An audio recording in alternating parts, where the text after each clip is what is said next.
നമസ്കാരം. മല്ലു ഫുട്ബോളിന്റെ മറ്റൊരു വീഡിയോയിലേക്ക് എല്ലാവർക്കും സ്വാഗതം. അപ്പോൾ നമ്മൾ ഇന്ന് ഡിസ്കസ് ചെയ്യാൻ പോകുന്നത് ചെൽസി വേഴ്സസ് ബ്രൈറ്റൺ മത്സരത്തിന്റെ വിശേഷങ്ങളാണ്. കോണ്ടന്റ് ഇഷ്ടപ്പെടുകയാണെങ്കിൽ നിങ്ങൾ സബ്സ്ക്രൈബ് ചെയ്യാൻ മറക്കരുത്. എന്റർടൈനിങ് മാച്ച് എന്നൊക്കെ പറഞ്ഞാൽ ഈ മത്സരത്തിന്റെ ഫസ്റ്റ് ഹാഫ് കണ്ടാൽ മതി. ബ്രൈറ്റൺ ഒന്നടിക്കുന്നു, ചെൽസി തിരിച്ചടിക്കുന്നു. എനിക്ക് തോന്നുന്നു കോൾ പാമർ ചെൽസിയിൽ വന്നതിന് ശേഷം one of the best finishing ആയിട്ടുള്ള മത്സരമായിട്ടാണ് എനിക്ക് തോന്നിയത്. പുള്ളിയുടെ ആ ഫ്രീ കിക്ക് ഗോളൊക്കെ കണ്ടു കഴിഞ്ഞിട്ടുണ്ടെങ്കിൽ എൻ്റെ പൊന്നോ അടിപൊളി ഫിനിഷ് ആയിരുന്നു. പെനാൾട്ടി എടുക്കുന്നു, ക്ലോസ് റേഞ്ചിൽ വെച്ച് ഷോട്ട് എടുക്കുന്നു. എനിക്ക് തോന്നുന്നു പുള്ളിയുടെ ഫിനിഷിംഗ് നല്ല രീതിയിൽ തന്നെ ഇമ്പ്രൂവ് ആയിട്ടുണ്ട്. രണ്ട് ടീമുകളും 15ഓളം ചാൻസുകൾ ക്രിയേറ്റ് ചെയ്തു. പൊസിഷൻ നോക്കി കഴിഞ്ഞിട്ടുണ്ടെങ്കിൽ ചെൽസിക്ക് കുറച്ച് പൊസിഷൻ കുറവുണ്ടെങ്കിലും നന്നായിട്ട് തന്നെ അവർ കളിച്ചു. കൗണ്ടർ അറ്റാക്കിങ്ങിന്റെ വൺ ഓഫ് ദി ബെസ്റ്റ് ഫുട്ബോളാണ് നമ്മളിന്ന് കണ്ടത്.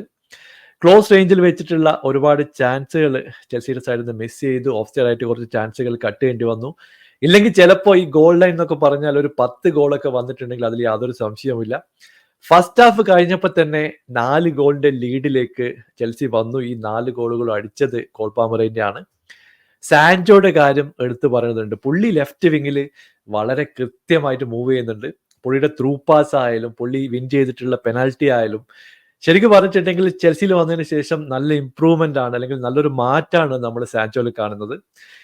ജാക്സന്റെ കാര്യം എടുത്തു പറയുന്നത് നമ്മൾ ജാക്സനെ പലപ്പോഴും ക്രിട്ടിസൈസ് ചെയ്യാറുണ്ട്. ഇന്ന് പുള്ളി കൊടുത്തിട്ടുള്ള വളരെ കൃത്യമായിട്ടുള്ള ഒരു പാസ്സാണ് ആദ്യത്തെ ഗോളിലേക്ക് ചെൽസിനെ വഴിവെച്ചത്.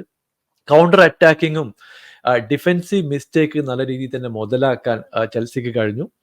ഒരുപാട് ക്ലോസ് റേഞ്ചിൽ വെച്ചിട്ടുള്ള മിസ്റ്റേക്കുകൾ ബ്രൈറ്റന്റെ സൈഡിൽ നിന്ന് വന്നിട്ടുണ്ടായിരുന്നു. ഇത് ക്യാപിറ്റലൈസ് ചെയ്യാൻ ചെൽസിക്ക് കഴിഞ്ഞു എന്നുള്ളതാണ് വസ്തുത. പക്ഷേ ചെൽസിയുടെ ഡിഫൻസിലും പ്രശ്നങ്ങൾ ഉണ്ടായിരുന്നു. സാഞ്ചസിന്റെ കാര്യം ഇവിടെ എടുത്തു പറയേണ്ടതുണ്ട്. പുള്ളി 2 പ്രാവശ്യം കാണിച്ച മിസ്റ്റേക്കിൽ നിന്നാണ് ശരിക്കും പറഞ്ഞാൽ ബ്രൈറ്റൺ സ്കോർ ചെയ്യുന്നത്.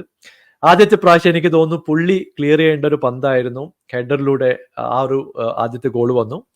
രണ്ടാമത്തെ പ്രാവശ്യവും വളരെ ലൂസായിട്ടുള്ള ഒരു പാസ് കൊടുക്കുന്നു. ബിലീവർ ആ ബോൾ കളക്ട് ചെയ്തിട്ട് ഫിനിഷ് ചെയ്യുന്ന നമ്മൾ കണ്ടു.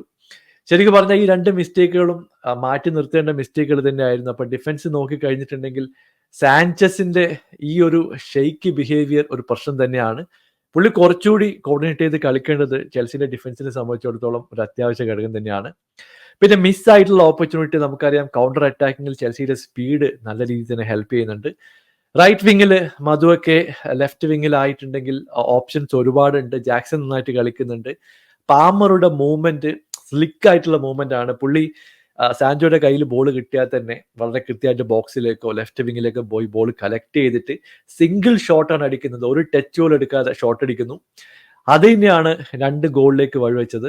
ശരിക്കും പറഞ്ഞാൽ ബ്രില്യൻ്റ് ആയിട്ടുള്ള പെർഫോമൻസ്. ചെൽസി ടോപ്പ് 4 തന്നെ നിൽക്കുന്നുണ്ട്. ഇന്ന് ലിവർപൂൾ ജയിച്ചതോടെ ലിവർപൂൾ മുമ്പോട്ട് പോയിട്ടുണ്ട്.